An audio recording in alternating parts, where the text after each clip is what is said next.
Maligayang pagbabalik sa Movie Pinoy Recap Story. Sa video na ito, ay inyong matutunghayan, ang action drama thriller mystery suspense movie, na may pamagat na, The Hard Target.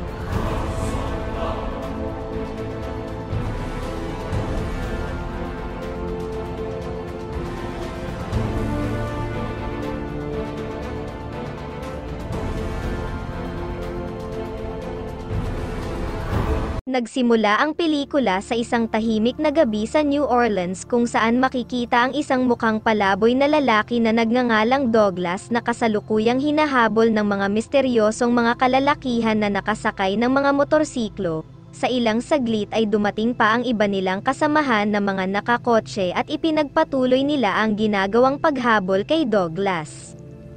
Kahit saan pa siya magtungo ay patuloy pa rin na nakakasunod ang grupo at tila pinaglalaroan pa siya ng mga ito. Hindi nagtagal ay sinimulan na siyang paulanan ng mga putok na agad namang ginantihan ni Robert gamit ang 1 galon ng gasolina na inihagis niya sa mga ito na nagdulot ng pagsabog at pagkaubos ng iilan sa mga ito. Ginamit niya itong pagkakataon para muling tumakbo subalit dumating ang ilan pa sa mga humahabol sa kanya at tuluyang siyang tinapos ng mga nasabing misteryosong grupo. Kinaumagahan sa kaparehong lugar ay dumating ang isang magandang dalaga na nagngangalang Natasha. Dumiretso siya sa isang apartment kung saan hinahanap niya sana ang kanyang ama na matagal na niyang hindi nakikita subalit sinabi ng landlord na matagal nang hindi nakakabayad ng renta ang kanyang ama na ito dahil nawalan ito ng trabaho kaya mas pinili na lang nitong umalis. Lumalabas na ang ama na kanyang hinahanap ay walang iba kung hindi ang lalaki kagabi na si Douglas na tinapos ng mga misteryosong kalalakihan sa hindi pa malinaw na dahilan. Walang kaalam-alam si Natasha sa sinapit ng ama na matagal na niyang hindi nakikita kaya patuloy pa rin siyang naggalugad sa lugar para ipagtanong sa mga tao dito kung may impormasyon ba sila kung nasaan siya. Nang nagtungo siya sa isang restaurant upang makigamit ng telepono ay makikita na naglabas siya ng maraming pera. Nakita ito ng isang lalaki na nagngangalang Chance na kasalukuyang nasa restaurant din. Sa ilang saglit nang lumabas na si Natasha lingid sa kanyang kaalaman ay natiktikan na pala siya ng mga kawatan na nasa loob din ng kainan. Mabilis na kinuha ng mga ito ang kanyang bag na naglalaman ng kanyang mga pera. Hindi pa dito nakontento ang grupo ng kalalakihan at balak pa nilang gawan ng hindi maganda si Natasha. Sa kabutihang palad sa kabilang dako ng daan ay dumating si Chance at agad na pinigilan nito ang ginagawang panggugulo ng grupo kay Natasha. Inutusan niya si Natasha na sumakay na sa kanyang kotse habang pinagbabantaan siya ng mga ito na huwag nang makialam pa at umalis na lang kung ayaw niyang madamay. Habang pinagtatawanan siya ng mga ito ay mabilis niyang pinatulog agad ang ilan sa mga abusadong lalaki sa pamamagitan pa lamang ng tig-isang sipa. Napatulala na lang si Natasha habang pinapanood na isa-isang bumabagsak at nahihimbing sa pagkatulog ang grupo ng mga kawatan na ito. Kahit na madami sila laban sa nag-iisang lalaking ito na tumulong sa kanya ay hindi sila umubra sa kakaibang husay nito sa pakikipagbakbakan. Hindi nagtagal makalipas ang ilang minutong tensyon ay tuluyan ng naubos ng lalaki ang mga abusadong kawatan at ibinalik nito ang kanyang bag na naglalaman ng mga pera.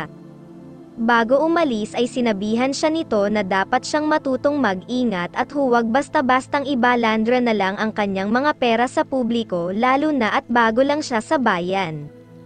Sinundan ni Natasha ang lalaki upang alukin ito na tulungan siyang mahanap ang kanyang ama sa bayan kapalit ng pera na kanyang ibabayad pero tinanggihan siya nito dahil ayon sa kanya ay nakaschedule na silang pumalaot sa karagatan ngayong araw. Mapag-aalaman na isa palang crew sa bangka si Chance at tumutulong ito sa mga mangingisda. Subalit nang aalis na sana sila ay hindi siya sinama ng mga ito dahil sa ginawang paggulpi ni Chance sa grupo ng kawatan na kamag-anak pala ng kanyang boss ang karamihan dito. Dahil dito ay pumayag na si Chance sa alok na trabaho ng magandang dalaga. Nagtungo sila sa iba't ibang mga lugar sa bayan na pwedeng nilang mapagtanungan subalit bigo sila na mahanap ang ama. Kinaumagahan sa pagpapatuloy ng kanilang pagsuyod sa ibang lugar sa bayan ay makikita na natuklasan ng lalaking nagngangalang Ivan na isa sa makikitang tumapos sa ama ni Natasha ang ginagawa nilang paghahanap. Napangiti ito at tila nakahanap siya ng dalawang bagong target. Kalaunan ay nakita na rin ng mga kinauukulan ang labi ng kanyang ama. Halos gumuho ang kanyang mundo nang malaman ang sinapit nito at hindi tukoy kung sino ang mga salarin.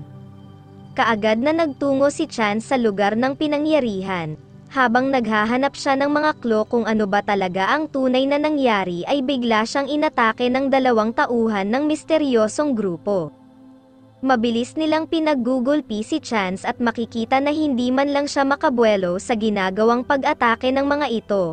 Kalaunan ng magawa niyang makasipa at makawala ay mabilis siyang umalis upang puntahan si Natasha dahil batid niya na balak rin itong sugurin ng iba pa nilang kamiyembro. Nang makabalik ay kaagad niyang pinaliwanag ang mga nangyari kaya agad na umaksyon ang pulis na si Macy. Napagplanuhan nilang magsagawa ng pangalawang investigasyon subalit nang pinuntahan nila ang isang lalaking huling pinagtrabauhan ng kanyang ama ay tinapos na ito ng misteryosong grupo. Kamuntikan na ring malagay sa panganib si Natasha at mabuti na lamang ay nailigtas siya ng pulis. Sumiklab ang matinding tensyon laban sa armadong grupo. Sa kasamaang palad ay napuruhan ang kasama nilang pulis kaya kinuha na ni Chance ang armas nito at siya na ang mag-isang pilit na lumaban sa grupo na gustong-gusto silang tapusin lalo na si Natasha. Nagsilbing proteksyon ang dala nilang kotse ng pulis laban sa grupo na walang habas na nagpapaputok. Hindi rin naman nagtagal ay madaling naubos ni Chance ang ilan sa mga ito kaya nang makita nila na parating na ang iba pang mga kamiyembro ay umalis na sila sakay ng motorsiklo. Ngunit mabilis pa rin silang nasundan ng mga ito sa gitna ng kalsada kahit paanong gawin nilang pagmamadali sa pagtakas. Dahil sa sitwasyon at nagkaroon ng tama ang gamit nilang motor ay mas minabuti na lang ni Chance na lumaban na sa mga ito. Buong tapang niyang sinalubong ng walang takot ang isang kotse na puno ng kaaway at matapos makatalon ay ginamit niya ang motor upang pasabugin ito. Dumating pa ang ibang mga kalaban at buong tapang niyang iniwasan ang lahat ng kanilang mga ginawang pag-atake para muling mapuntahan si Natasha kung saan niya ito iniwan.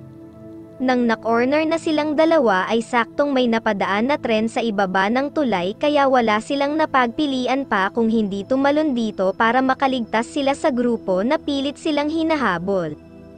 Hindi naman tumigil ang nasabing grupo at patuloy nilang hinanap sila Natasha lalo pa nang makita ng mga ito ang kanilang mga iniiwang bakas.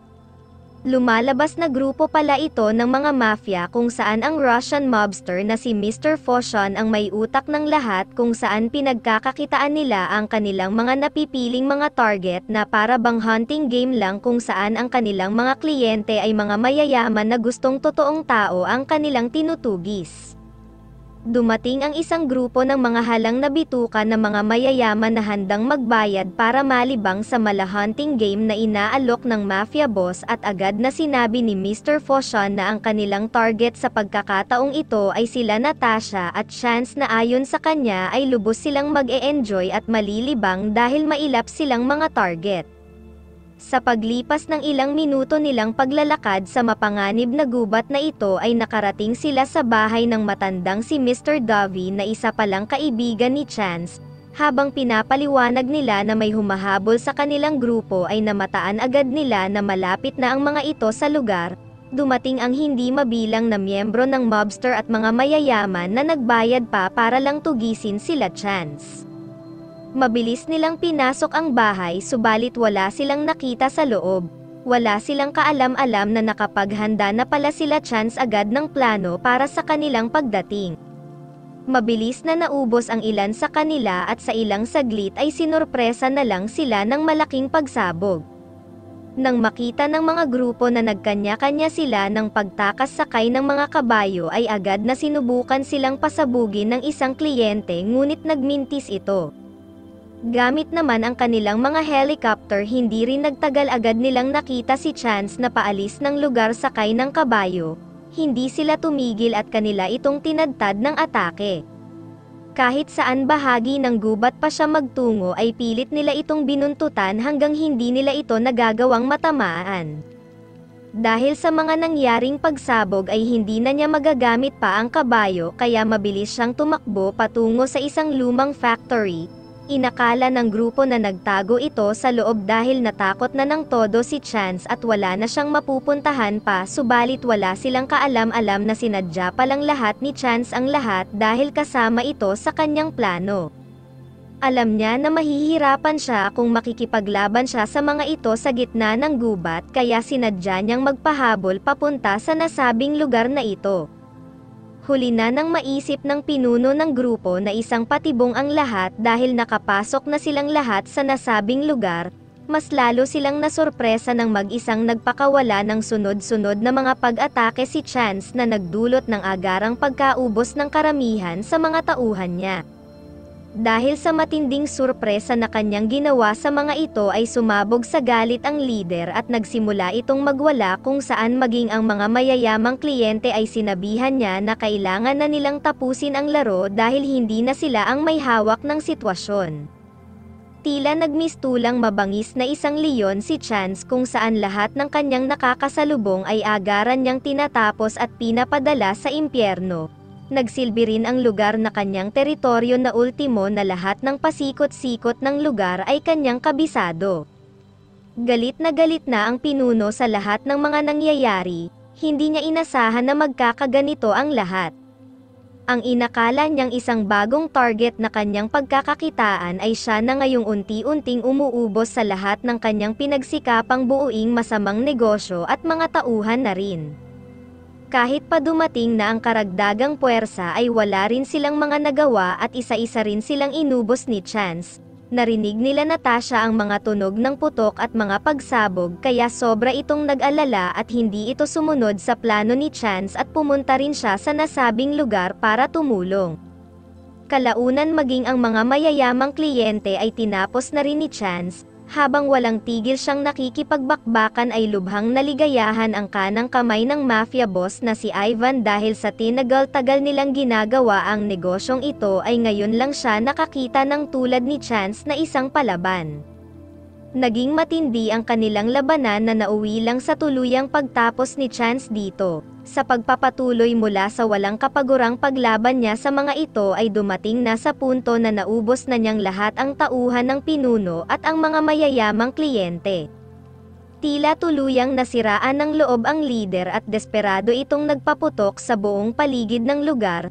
Sinabi nito na matapos niyang tapusin siya ay sisiguraduhin niyang makukuha niya si Natasha. Nang marinig ni Chance ang pagbabanta na ito ay napagdesisyonan na niyang tapusin ang lahat, mabilis na bumagsak ang leader subalit nang lalapit na sana sila Natasha mula sa malayo ay bigla itong bumangon at mabilis na dinakip si Natasha. Inutusan ng demonyong ito na ibaba ang kanyang hawak na armas. Dahil sa matindi niyang pangangamba para sa kapakanan ng dalaga ay sinunod niya ang gusto nito.